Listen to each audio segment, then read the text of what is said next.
পরিধান করে পান্ডুয়া ফুটবল একাডেমির খেলোয়াড়রা ওয়ার্ম করছেন। মাঠের উত্তর প্রান্তে পান্ডুয়া এবং দক্ষিণ প্রান্তে বাচ্চা ফুটবলাররা ওয়ার্ম করছে। আমাদের আজকের কোয়ার্টার ফাইনাল খেলা, আটটি দল নিয়ে আমরা আমাদের টুর্নামেন্ট অনুষ্ঠান করি। কোয়ার্টার ফাইনালে চারটি খেলা আগামীকাল প্রথম সেমিফাইনাল খেলায় যে দুটি দল পরস্পরের প্রতিদ্বন্দ্বিতা করবেন আমরা বারবার বলেছি।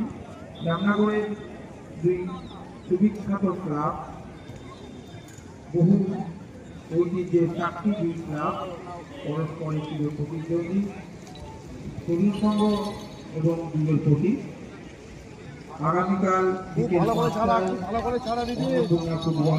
মাঠে 2025 চতুর্থ Ramnagar football festival Pritam gold কাপের প্রথম সেমিফাইনাল খেলা এবং